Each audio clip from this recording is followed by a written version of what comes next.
Mais quel est l'inverse de la fidélité? La trahison. Traduire signifie faire violence à l'original, le déformer et le distordre pour des yeux étrangers auxquels il n'était pas destiné. Où cela nous amène-t-il donc? Comment conclure, sinon en reconnaissant qu'un acte de traduction est nécessairement toujours un acte de trahison? Mesdames, mesdemoiselles, messieurs, bienvenue ou re-bienvenue sur ma chaîne YouTube. Pour ceux qui ne me connaissent pas, je m'appelle Nesrine, j'ai 21 ans et ici nous parlons majoritairement de livres, mais sans négliger tous les aspects sociaux, politiques qu'ils représentent. Et dans ce cas précis, nous allons parler d'un de mes coups de cœur, mais vraiment favoris de chez Favoris. Un livre qui n'a jamais été égalé à mes yeux, c'est bien entendu Babel de Rebecca Couronc. Si vous êtes curieux sur l'édition que je possède, c'est le relief collector limité de Saxu, le coffret. Et j'aimerais bien aussi posséder un brochet britannique pour avoir le texte en original, étant donné que le thème de ce livre sont les langues et la traduction dans un contexte colonial et qu'un acte de traduction est forcément toujours un acte de trahison. Cette vidéo du coup aura pour but surtout de faire une belle review, quelque chose qui vous donnera envie de le lire, et en même temps nous allons ensemble débunker un petit peu tous les arguments des critiques surtout négatives. Bien entendu j'ai fait la part des choses sans réel spoil sur l'intrigue, sur les plot twists, sur l'histoire en elle-même, mais j'aimerais tout de même justifier, expliquer ou alors démentir certains arguments des nombreuses critiques négatives qu'a reçu ce livre, parce que pour moi tous les arguments utilisés montrent que le livre et l'intention de l'autrice n'ont pas été forcément bien compris, et c'est quelque chose que j'aimerais justement j'ai perdu ma phrase, mais globalement voilà en gros le but de cette vidéo. Donc ce sera une review / debunk des critiques négatives, et j'espère en tout cas qu'elle va beaucoup vous plaire, qu'elle va vous donner envie de le lire. Si elle vous donne envie, n'hésitez pas à revenir dans l'espace commentaire pour me dire ce que vous en avez pensé. En tout cas, c'est un livre que j'adore et j'espère du coup qu'il va vous plaire.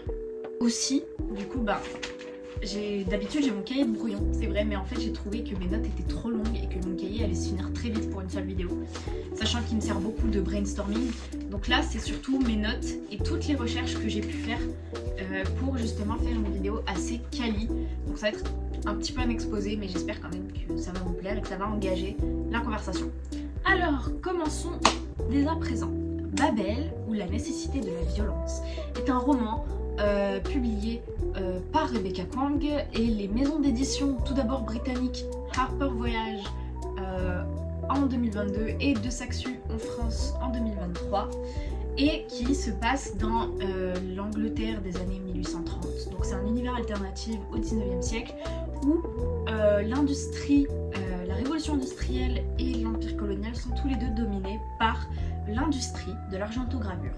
L'argentogravure, qu'est-ce que c'est? C'est un système de magie qui est propre du coup au livre. Le terme d'ailleurs argentogravure n'existe pas en français, c'est vraiment un néologisme propre au bouquin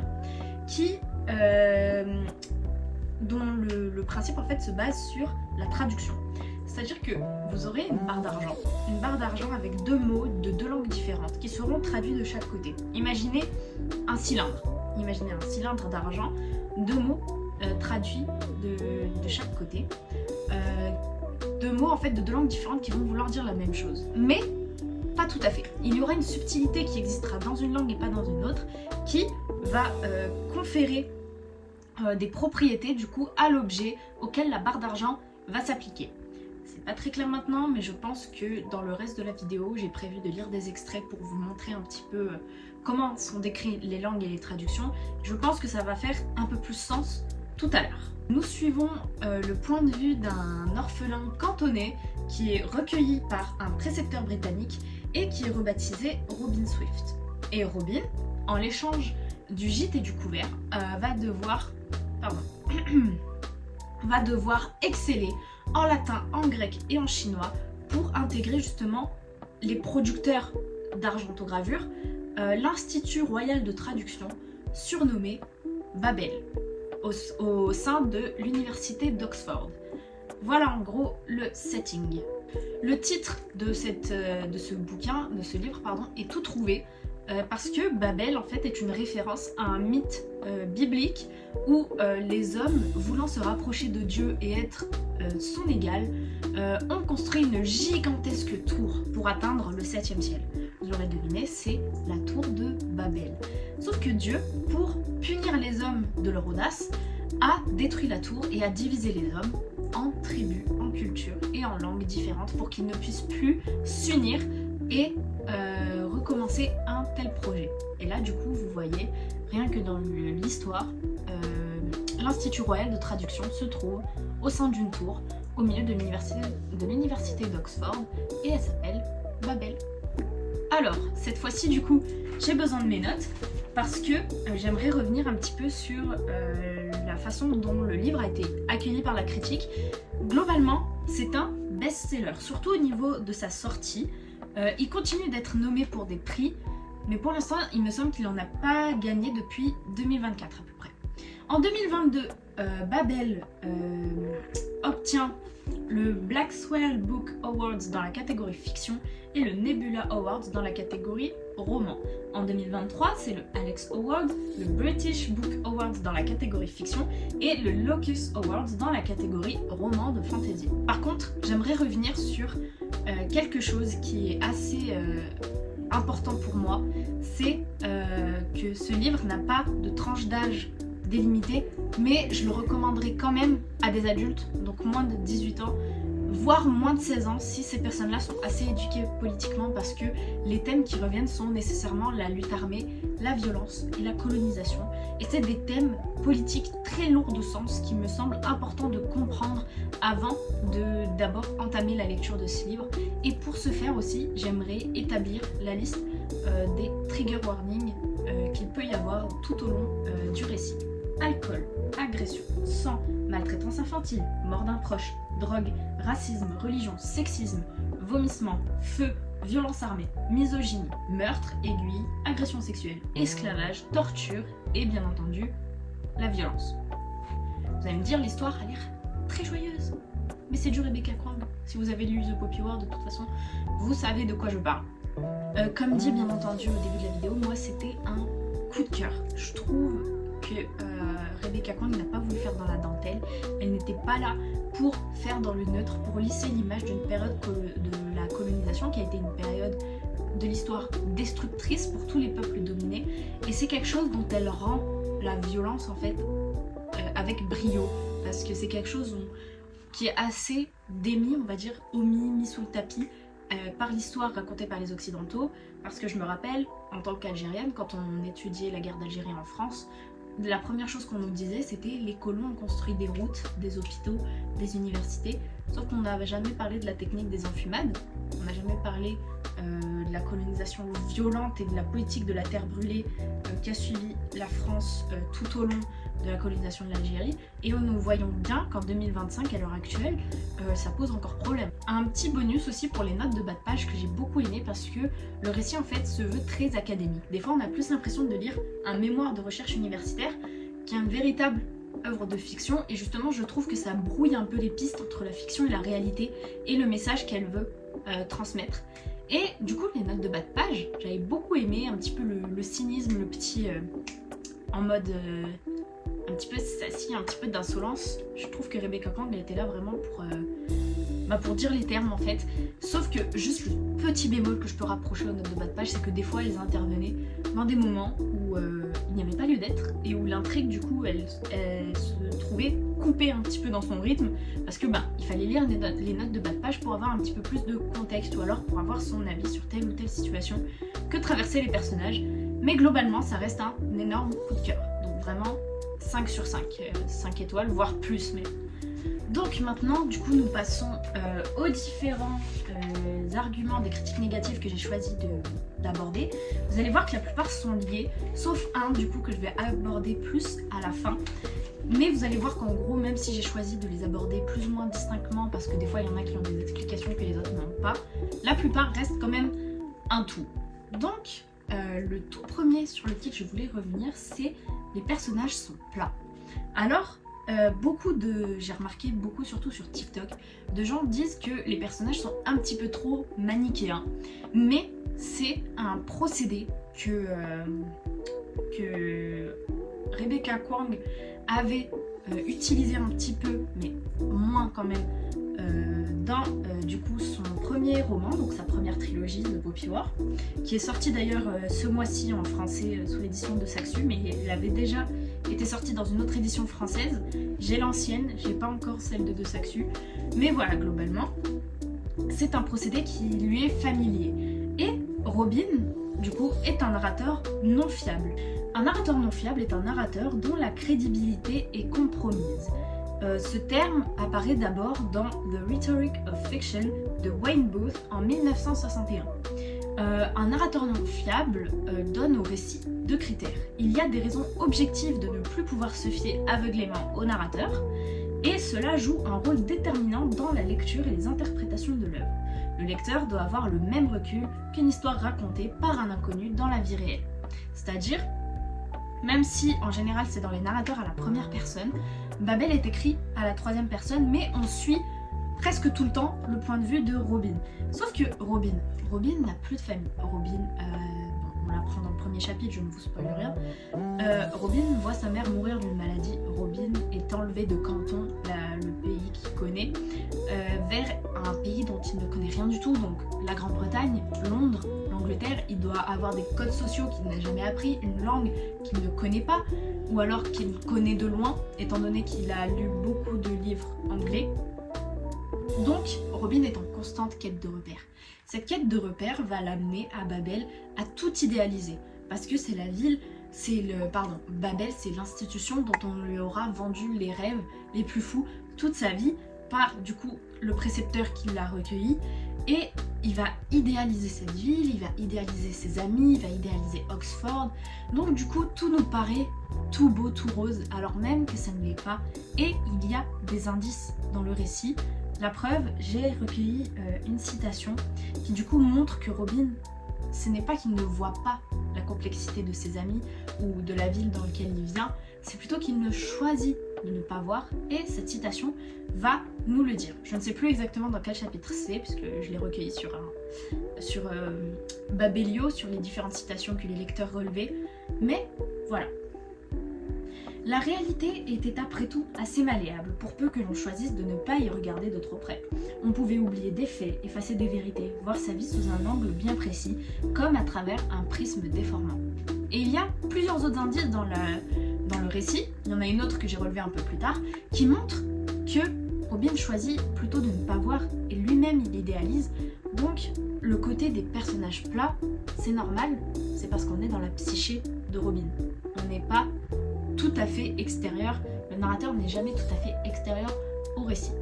Le deuxième argument utilisé dans les critiques, c'est qu'il y a trop de descriptions, où il y a une vibe très académique au récit. Et je l'ai dit en premier lieu, c'est que on ne sait pas exactement si c'est une œuvre de fiction ou alors un mémoire universitaire qui pourrait tout à fait être rendu après un bac+5.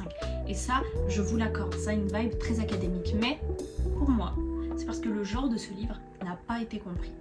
On le catégorise souvent comme un roman de fantasy étant donné qu'il y a un système de magie, mais pour moi, et sûrement pour beaucoup de gens qui en ont relevé les codes, ce n'est pas tout à fait de la fantasy, c'est surtout, en majorité, un roman Dark Academia. Alors, comme d'habitude, j'ai mes petites recherches et nous allons du coup ensemble voir ce qu'est le genre Dark Academia. C'est un genre apparu et popularisé en 2015 sur le réseau social Tumblr, proche du gothique et idéalisant la vie universitaire dans des thèmes sombres, souvent proches du pessimisme philosophique. Le pessimisme philosophique interprète la souffrance et le mal comme la suite nécessaire de l'essence du monde.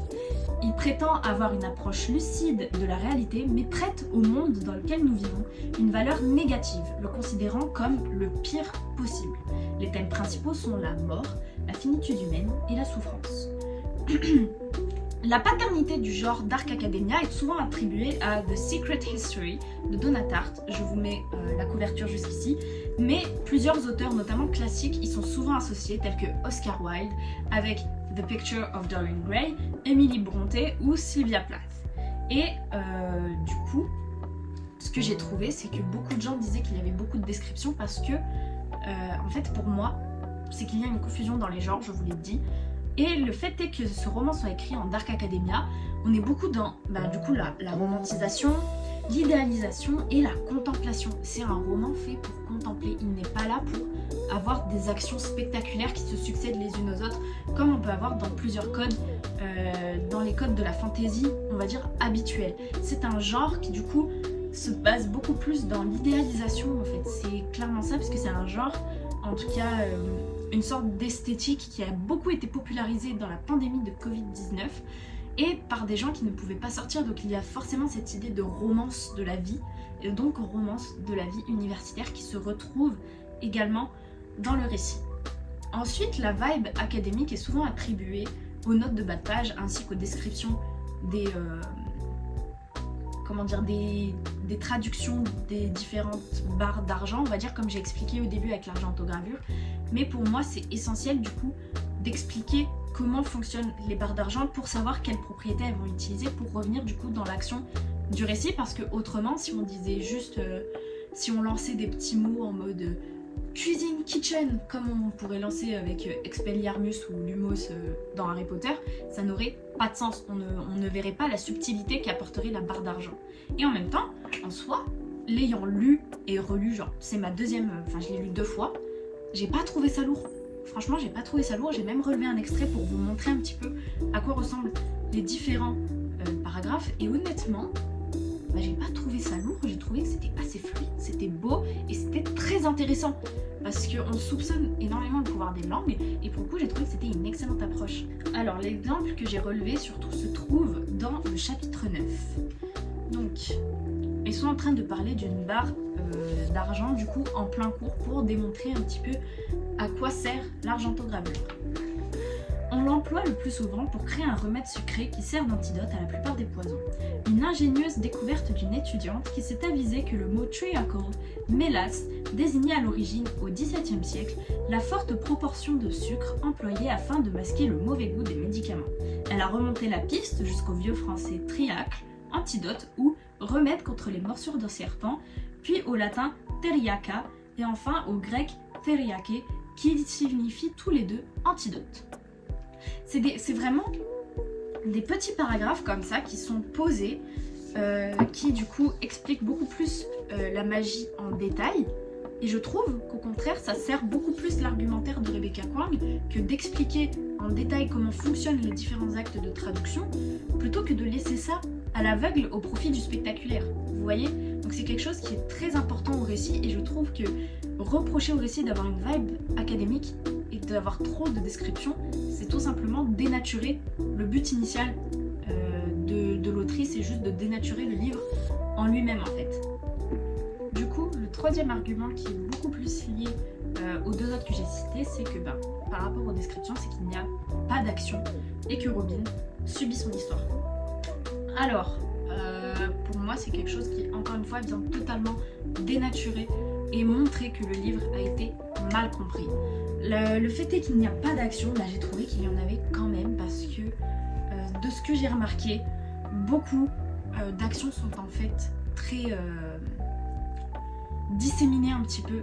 C'est-à-dire qu'on a déjà relevé le fait est que Robin n'est pas un narrateur fiable et qu'il y a beaucoup de romantisation en fait de sa vie universitaire par lui-même, ou alors par tout simplement les codes du genre littéraire de la Dark Academia. Mais j'ai remarqué que Rebecca Kuang, elle donne des indices, elle montre qu'il y a une tension en fait latente par des bouts de phrases disséminés ici et là. Donc c'est quelque chose en fait que j'ai remarqué, c'est qu'elle n'est pas là pour faire dans le spectaculaire.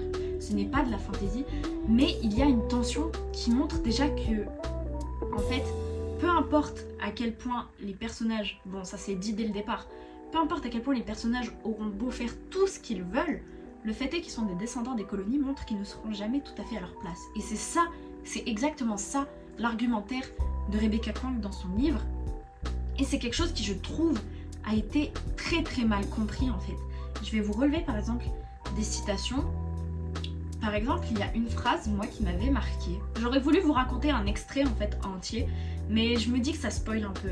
Et c'est quelque chose, en fait, que je veux que vous découvriez vous-même, parce que vous découvrirez par vous-même la réelle profondeur du récit qui ne s'arrête pas à des morts, des batailles, des choses, entre guillemets, spectaculaires à première vue.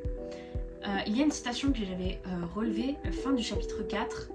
Ils étaient 2 hommes à Oxford, oui, mais pas 2 hommes d'Oxford. Je sais pas si vous sentez, à travers le simple choix de préposition, la violence de cette phrase, mais c'est quelque chose qui vraiment démontre en fait toute la violence de la colonisation. Même si vous êtes des immigrés ou des enfants d'immigrés dans notre pays, vous ne serez jamais tout à fait à votre place. Et c'est ça que Rebecca Kong veut démontrer. Et il y a une autre citation, je vais vous la retrouver tout de suite. Robin, malgré tout, espérait qu'il pourrait vivre à jamais suspendu dans cet équilibre car il n'avait jamais été plus heureux qu'à présent.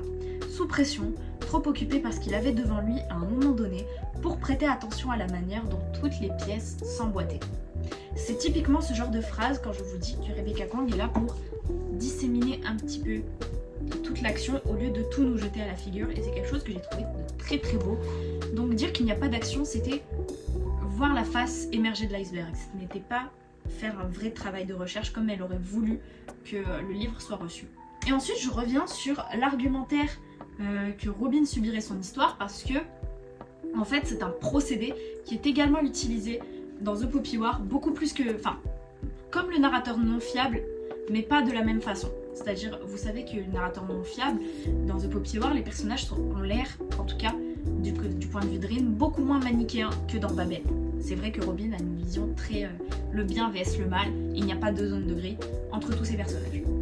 Mais le procédé que Robin comme Rin subiraient leur histoire est aussi utilisé dans l'un comme dans l'autre, parce que Rebecca Kong veut démontrer à quel point le colonialisme et l'entreprise coloniale est beaucoup trop grande, transcende le simple individu qui le subit. C'est-à-dire les individus dans cette toile complexe que sont les relations internationales, et surtout à l'époque les relations de domination et de lutte internationale, l'individu n'est qu'un atome. Et c'est ça qui fait que Robin subit son histoire, c'est que déjà il choisit de ne pas regarder ce qu'il subit pour de vrai, il choisit de fermer les yeux sur cette chape et de poser une chape de plomb sur ses problèmes, mais Rebecca Kong est là pour démontrer à quel point le colonialisme est une entreprise beaucoup trop puissante. Oula, j'ai craché. Beaucoup trop puissante pour un simple individu, et c'est ça qui fait que Robin subit son histoire. C'est qu'il n'a pas le choix que de la subir parce que l'histoire est trop grande pour lui. Ensuite, mon argument favori de chez Favori, c'est que ce livre ferait beaucoup trop de reproches aux blancs, comme si les blancs actuels étaient à l'origine de ce qui s'est passé dans le passé. Ça, c'est un argumentaire que j'ai vu revenir souvent, et c'est d'ailleurs le genre d'argumentaire qui m'a donné envie de lire le livre. Et j'étais en mode, bah oui, je comprends pourquoi. Parce que, en fait, c'est un procédé qu'on a retrouvé beaucoup dans les critiques également en France du film Fanon, donc qui raconte l'histoire du père un peu de l'anticolonialisme en tant que théorie, Frantz Fanon, qui était un psychiatre martiniquais qui a travaillé à l'hôpital de Blida en Algérie et qui a analysé un petit peu les rapports de force entre colons et colonisés en Algérie. C'est quelque chose qui, je trouve, est voulu en fait par l'autrice. L'autrice n'était pas là pour plaire, elle était là plutôt pour se réapproprier les codes d'une histoire qui a été subie par ses victimes, mais dont la voix en a été arrachée par les bourreaux. Et c'est quelque chose en fait dont elle joue justement avec le genre Dark Academia, parce que le genre Dark Academia est aussi très critiqué pour être européano-centré, et j'ai trouvé que s'approprier ce genre pour se réapproprier l'histoire par et pour les personnes de couleur était un mouvement de génie. C'était la façon de démontrer du coup la nécessité de la violence, comme c'est écrit dans le livre, et c'est quelque chose dont qui est voulu et qui est maîtrisé avec brio. Donc oui, ça a vexé beaucoup de personnes de couleur blanche de le lire. On se rappelle l'allemande qui avait mis une étoile parce que elle se sentait mal d'être blanche après l'avoir lu, mais c'est quelque chose de voulu. Et cette culpabilité, donc du coup j'ai pris des notes en fait, là c'est plus l'argumentaire sociologique, Donc la culpabilité blanche ou la honte blanche, c'est quelque chose qui a vraiment été théorisé en sociologie dans The White Man's Guilt de James Baldwin en 1965 et qui se définit comme le sentiment de culpabilité individuelle ou collective ressenti par certains blancs résultant du traitement raciste à l'égard d'Africains, d'Afro-descendants ou de peuples indigènes par d'autres blancs du passé dans le contexte du commerce triangulaire, du colonialisme européen et de l'héritage de ces périodes. En fait, je trouve que la culpabilité blanche naît dans un concept sociologique, encore une fois, qui s'appelle la violence symbolique. Donc la violence symbolique trouve ses racines dans la définition de l'État, qui elle-même trouve ses racines un petit peu plus loin. Donc la définition de l'État telle que nous la connaissons et telle que nous avons besoin de la définir dans cette vidéo vient du sociologue Max Weber dans Le Savant et le Politique, et l'État se définit comme une entreprise voulant avoir le monopole de la violence légitime. La violence légitime, c'est vouloir contrôler les armées, la police, les impôts, etc. Ça, il n'y a que l'État qui a le droit de le faire. Pour se légitimer, l'État va utiliser un procédé qui est défini par Pierre Bourdieu comme la violence symbolique. Et la violence symbolique, c'est l'imposition d'un schéma de pensée né pour légitimer une action. Et ce schéma, en gros, de violence symbolique se retrouve surtout à l'école. Et ça, je vous l'ai dit au début, la façon dont est enseignée la colonisation en Occident est un pur produit de cette violence symbolique pour légitimer la vision d'un État qui peut-être est passé à autre chose, ou alors, oui, mais nous avons quand même apporté la civilisation. Voilà, c'est de là que vient toute cette culpabilité blanche, parce que c'est quelque chose qu'ils n'ont pas appris à légitimer. Ils n'ont pas appris à se légitimer en tant que bourreau, mais à se légitimer en tant que sauveur. Même inconsciemment, c'est ce que l'école a fait, et c'est ça qui fait que ce livre a été très très mal reçu de ce point de vue-là. Et c'est ça que Rebecca Kuang vient également tacler, en fait. Elle est là pour remettre les choses au clair concernant une période de l'histoire sanguinaire pour tous ceux qui n'étaient pas, entre guillemets, au sommet de la chaîne alimentaire. Et voilà, c'était la fin de cette vidéo. Sachez que j'ai adoré un petit peu mettre les points sur les i par rapport à ce livre, étant donné que j'ai trouvé qu'il était quand même très très mal reçu et un petit peu sous-coté dans son message, étant donné qu'il a été mal compris. J'espère vous avoir donné envie de le lire, ou alors que vous aviez aimé l'argumentaire que j'ai apporté. Et dans ce cas-là, je pense qu'on va se retrouver pour d'autres vidéos littéraires comme ça, littéraro-politiques, parce que c'est deux choses que j'adore, la littérature et la politique et la sociologie. Et j'espère en tout cas que vous avez passé un très bon moment, parce que moi oui, et je pense qu'on va se retrouver bien plus tard. Bisous!